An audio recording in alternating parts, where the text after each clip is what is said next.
10 ദിവസങ്ങൾക്ക് മുമ്പ് Donald Trump അമേരിക്കയുടെ പ്രസിഡന്റായിട്ട് അധികാരത്തിൽ കയറി. അപ്പോൾ അതിൻ്റെ ഒപ്പം തന്നെ വേറൊരാളും വലിയ രീതിയിൽ മാധ്യമ ശ്രദ്ധ പിടിച്ചു പറ്റുന്നുണ്ടായിരുന്നു. വേറെ ആരുമല്ല, ഡൊണാൾഡ് ട്രംപിൻ്റെ 19 വയസ്സുള്ള മകനായ ബാരൻ ട്രംപ്. 6 അടി 9 ഇഞ്ച് പൊക്കമുണ്ട് ഈ പയ്യന്. 8 കൊല്ലം മുമ്പ് 10 വയസ്സേ ഉണ്ടായുള്ളൂ. കൊച്ചു പയ്യനാണ്. പക്ഷേ 8 വർഷം കൊണ്ട് ആൾ 6 അടി 9 ഇഞ്ച് പൊക്കമുള്ള വലിയൊരു ചെക്കനായിട്ട് മാറി. മാത്രമല്ല അന്യായ PR ആണ്. PR നമുക്കൊരു 18 വയസ്സുള്ളൊരു പയ്യന് ഇതുവരെ കാണാത്ത തരത്തിലുള്ള രക്ഷയില്ലാത്ത PR ആണ്. നമ്മൾ ഫുട്ബോളേഴ്സിനും അതുപോലെ തന്നെ മ്യൂസീഷ്യൻസിനൊക്കെ നമ്മളിത് കാണാറുണ്ട്. അത് അവർക്ക് ഈ പറയുന്ന പോലെ ടാലൻറ്റ് ഷോക്കേസ് ചെയ്തിട്ടാന്ന് വിചാരിക്കും. പക്ഷേ ബാരൻ്റെ കാര്യത്തിൽ പ്രത്യേകിച്ച് ടാലൻ്റ് ഒന്നും ഇതുവരെ പൊതുജനങ്ങൾ കണ്ടിട്ടില്ല. അപ്പോൾ കഴിഞ്ഞ തവണ ട്രംപ് അധികാരത്തിലിരുന്നപ്പോൾ മകളായ ഇവാങ്ക ട്രംപ് ആയിരുന്നു ട്രെൻഡായിട്ടിരുന്നതെങ്കിൽ ഇത്തവണ ബാരനാണ്. അപ്പോൾ ബാരൻ്റെ ഒരു വീഡിയോ കുറച്ച് ദിവസങ്ങൾക്ക് മുമ്പ് എക്സിൽ വന്നതാണ്. ആ സംഭവം ഇതാണ്. Barron wiped the smile out of Biden's face. ബൈഡൻ്റെ മുഖത്തുള്ള ചിരി ബാരൻ കംപ്ലീറ്റ്ലി മാറ്റിക്കളഞ്ഞു എന്ന് പറഞ്ഞിട്ടാണ് അന്നത് വന്നത്. 15 മില്യൺ ആൾക്കാർ അന്നത് കണ്ടിരുന്നു.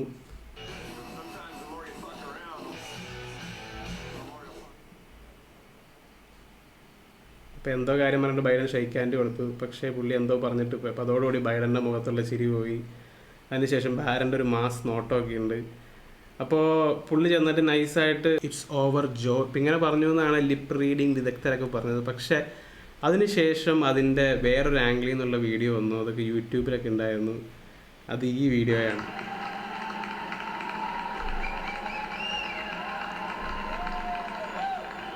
ബൈഡന് ഷെയ്ക്ക് ഹാൻഡ് കൊടുക്കുന്നു, അപ്പുറത്തുള്ള കമലയ്ക്ക് ഷെയ്ക്ക് ഹാൻഡ് കൊടുക്കുന്നു, പുള്ളി പോകുന്നു. പുള്ളി കാര്യമായിട്ടൊന്നും ഒന്നും തന്നെ പറഞ്ഞില്ല. ഇപ്പോൾ ഈ പറയുന്ന പോലെ മാസ് ഡയലോഗ് ഒന്നും പുള്ളി പറഞ്ഞിട്ടില്ല. അതുപോലെ തന്നെ ബാരനെ പറ്റി കണ്ട മറ്റൊരു ട്വിറ്റർ ത്രെഡാണ്. അതെന്ന് വെച്ച് കഴിഞ്ഞാൽ ഇതാണ്: the establishment's worst nightmare isn't Donald Trump. It's his teenage son. With one decision he sent the mainstream media scrambling. Here's how an 18-year-old just outsmarted every political expert. അപ്പോൾ എല്ലാ political എക്സ്പേർട്ടിനെ ഔട്ട്സ്മാർട്ട് ചെയ്ത് barren എന്തൊക്കെയോ പുതിയ കണ്ടുപിടുത്തം നടത്തിയെന്നൊക്കെയാണ് പറയുന്നത്. അല്ലെങ്കിൽ പുതിയ സ്ട്രാറ്റജിയൊക്കെ പുറത്തേക്ക് കിട്ടും എന്നുള്ള രീതിയിലാണിത് പറയുന്നത്. ഇത് ഈ പറയുന്ന 36.4 മില്യൺ ആൾക്കാർ കണ്ടൊരു ത്രെഡാണ്. അപ്പോൾ ഇതിനകത്ത് പറയുന്നത് in 2024 something unprecedented happen in political media.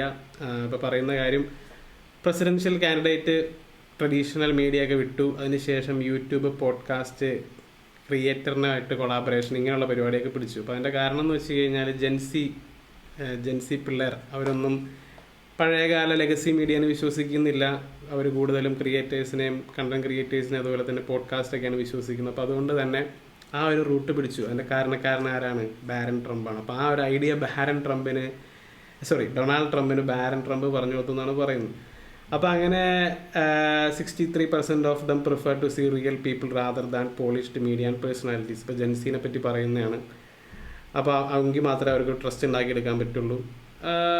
ഇവർ പറയുന്ന അല്ലെങ്കിൽ ഈ ഒരു സ്ട്രാറ്റജി ആക്ച്വലി അവർ ഉപയോഗിച്ചതാണ്. ഈ ഒരു ട്രംപിൻ്റെ ഈ ഒരു ക്യാമ്പയിനിൽ അവർ ഉടനീളം ഉപയോഗിച്ചൊരു കാര്യമാണ്. അവർ ജോ റോഗൻ പോഡ്കാസ്റ്റിലൊക്കെ വന്നിട്ട് ആയിട്ടുള്ള ഒത്തിരി കോൺവെർസേഷനൊക്കെ ട്രംപ് നടത്തിയിരുന്നു.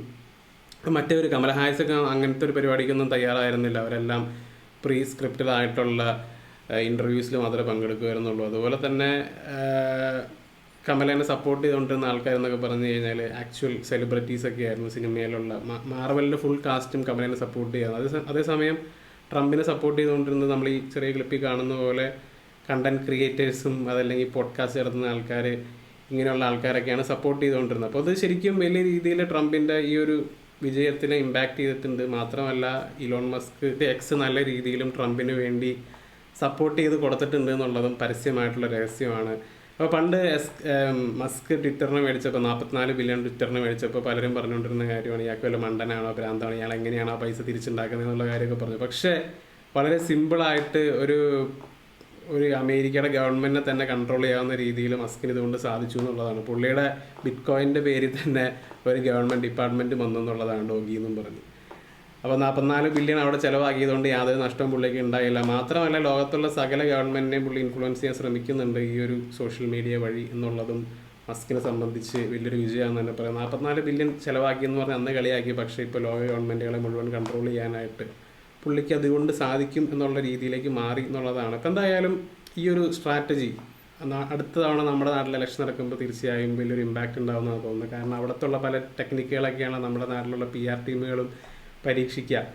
അപ്പോൾ അടുത്ത തവണത്തെ ഇലക്ഷനൊക്കെ വന്നു കഴിയുമ്പോഴേക്കും കണ്ടന്റ് ക്രിയേറ്റേഴ്സിനൊക്കെ കാര്യമായിട്ടുള്ള റോളൊക്കെ ഉണ്ടാവുമായിരിക്കും, അല്ലെങ്കിൽ പോഡ്കാസ്റ്റൊക്കെ ചെയ്യുന്ന ആൾക്കാർക്കൊക്കെ കാര്യമായിട്ട് ഇലക്ഷനിലേക്ക് റോൾ ഉണ്ടാവും എന്നുള്ള കാര്യമാണ് തോന്നുന്നത്. ഇപ്പോൾ തന്നെ പല സിനിമാക്കാരും ഈ പറയുന്ന പോലെ ഇൻസ്റ്റഗ്രാം, യൂട്യൂബ് കണ്ടന്റ് ക്രിയേറ്റേഴ്സിനൊക്കെ വെച്ചിട്ടാണ് സിനിമ പ്രൊമോട്ട് ചെയ്യുന്നത്. അപ്പോൾ അധികം വൈകാതെ ഇലക്ഷനിലേക്കും അതൊക്കെ ഒരു പക്ഷേ നമ്മൾ കാണുമായിരിക്കും. അപ്പോൾ എന്താണ് നിങ്ങൾക്ക് ഈ കാര്യത്തിൽ തോന്നുന്നത് എന്നുള്ള കാര്യം തീർച്ചയായും കമൻറ്റായിട്ട് ഇടുക. മറ്റൊരു വീഡിയോയുമായി വീണ്ടും കാണാം.